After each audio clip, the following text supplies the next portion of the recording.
देश भर में हर साल 14 अप्रैल को डॉक्टर भीमराव अम्बेडकर की जयंती मनाई जाती है। इस साल पूरा देश उनकी 133वीं जयंती मना रहा है। डॉक्टर भीमराव अम्बेडकर जिन्हें बाबा साहेब के नाम से भी जाना जाता है, वो एक प्रख्यात विद्वान, वकील, सामाजिक कार्यकर्ता और राजनीतिज्ञ थे, जिन्होंने अपना जीवन सामाजिक न्याय और समानता के लिए समर्पित कर दिया। महू में अम्बेडकर जन्मस्थली पर आज कई आयोजन किए गए। उनकी जयंती को सामाजिक सद्भाव और एकजुटता के लिए एकजुट होने के दिन के रूप में मनाया जाता है।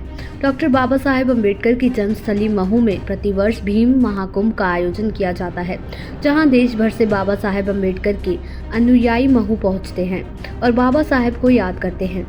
इस अवसर पर मध्य प्रदेश शासन अपनी ओर से संपूर्ण इंतजाम करता है। देश भर से आ रहे अम्बेडकर अनुयायियों के लिए रहने और भोजन की व्यवस्था सरकार द्वारा की जाती है। आज अम्बेडकर जयंती पर मध्य प्रदेश सरकार के कैबिनेट मंत्री कैलाश विजयवर्गीय भी पहुंचे। उन्होंने कहा कि केंद्र और राज्य की सरकार लगातार दलितों के उत्थान के लिए कार्य कर रहे हैं। उन्होंने कहा कि भाजपा हमेशा बाबा साहेब के सिद्धांतों को अपनाती है और प्रधानमंत्री नरेंद्र मोदी ने बाबा साहेब से जुड़े 5 स्थानों को पंच तीर्थ घोषित किया है।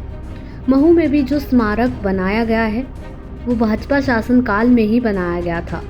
इस अवसर पर प्रदेश के नेता प्रतिपक्ष उमंग सिंगार भी अम्बेडकर जन्मस्थल पहुंचे।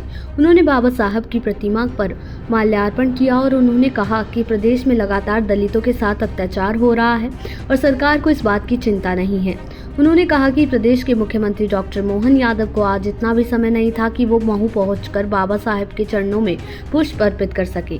पत्रकारों के सवाल के जवाब में उन्होंने कहा कि डॉक्टर मोहन यादव प्रदेश के मुख्यमंत्री ना होते हुए ऐसा प्रतीत होता है कि वो मात्र उज्जैन के महापौर हैं।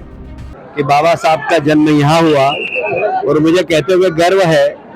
मैं जब पीडब्ल्यूडी मिनिस्टर था तो उमा जी मुख्यमंत्री थी और उन्होंने कहा था कि बाबा साहब का ये स्मारक बनाना है, खूबसूरत स्मारक बनाना है। ये बाबा साहब का स्मारक बनाने में मैं उस वक्त पीडब्ल्यूडी मिनिस्टर था, तो मैं कई बार आया और हर बारीक बारीक चीज को देखकर ये स्मारक खूबसूरत बना है। मेरा इससे भावनात्मक संबंध है। ये पंच तीर्थों में से एक है। फिर हमें कहते हुए गर्व है कि पंच तीर्थों की स्थापना भी भारतीय जनता पार्टी ने की। लंदन में वह स्थान जहां पर बाबा साहब ने एलएलबी की, लंदन में वो स्थान जहां बाबा साहब ने एलएलबी की, उस स्थान को भी भारत सरकार ने खरीद कर और उसको तीर्थ बनाया। नागपुर में जो जहां पर बाबा साहब ने दीक्षा ली थी, उस दीक्षा वाले स्थान को भी पंच तीर्थ में से तीसरा स्थान है। चौथा बाबा साहब का महानिर्वाण दिल्ली में हुआ, उसको भी तीर्थ बनाने का काम भारतीय जनता पार्टी ने किया। और 5वां जो चैतन्य भूमि है, वहां का निर्माण भी, वहां का विकास भी भारतीय जनता पार्टी ने किया है। और इसलिए बाबा साहब के आदर्शों पे अगर कोई राजनीतिक जल चल रहा है तो भारतीय जनता पार्टी चल रही है। मुझे कहते हुए गर्व है कि एक ऐसी शख्सियत थी जो अभाव में जीते थे, जिनके ऊपर अन्याय हुआ पर उन्होंने समाज को न्याय मिले। जाति व्यवस्था के कारण कई बार उनको अपमानित होना पड़ा, पर उन्होंने सामाजिक समरसता का संदेश दिया। भविष्य का देश कैसा हो, भविष्य का समाज कैसा हो, भविष्य में देश की अर्थव्यवस्था कैसी हो, इस सब विषय में बाबा साहब का बड़ा चिंतन था। और हमें गर्व है कि वे भारत भूमि की बहुत पुण्य आत्मा थे, जिन्होंने भारत को बहुत मार्गदर्शन दिया, भारतीयों को बहुत मार्गदर्शन दिया। आज भारत यदि विश्व गुरु की तरफ मोदी जी के नेतृत्व में बढ़ रहा है, उसमें बाबा साहब के द्वारा निर्मित संविधान की महत्वपूर्ण भूमिका। मैं बाबा साहब के चरणों में विनम्र श्रद्धांजलि अर्पित करता हूं।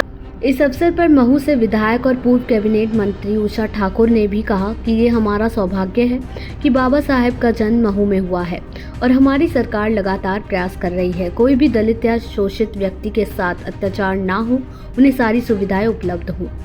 हम सब सौभाग्यशाली हैं कि विश्व का सबसे बड़ा लोकतंत्र हमारा अपना देश भारत है और बाबा साहब अम्बेडकर के द्वारा निर्मित संविधान से संचालित होता है। आज के मौके पर मैं अपने सभी भाई बहनों से प्रार्थना करती हूँ कि संविधान के हर निर्देश का हम अक्षरशः पालन करें।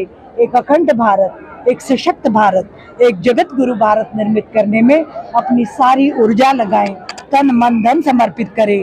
जैसे इन महामनाओं ने अपना सर्वस्व न्यौछावर किया पर राष्ट्र को स्वतंत्रता दिलाई और एक मजबूत संविधान हम सबको प्रदान किया। कांग्रेस कह रही है कि बाबा साहब का अपमान बीजेपी ने हमेशा से किया है और सही मायनों में बाबा साहब का जो सम्मान था वो जो है वो कांग्रेस ने ही किया है। देखिए, उमंग सिंगार पे आरोप लगा है। उनके पास अब आरोप लगाने के अलावा कुछ बचा ही नहीं है। यदि पांचों तीर्थ बाबा साहब अम्बेडकर की शिक्षा स्थली, जन्मस्थली और जहाँ प्राण त्यागे उन्होंने, ऐसे पांचों तीर्थों का निर्माण भारतीय जनता पार्टी की सरकार ने कराया। हम बाबा साहब के सच्चे अनुयायी हैं, उनके प्रति सच्ची श्रद्धा रखते हैं। बाबा साहब जब चुनाव लड़े, कांग्रेसियों ने खुल के इनका विरोध किया कि वो लोकसभा में पहुंच नहीं पाए, उनको हराने में कोई कसर नहीं छोड़ी।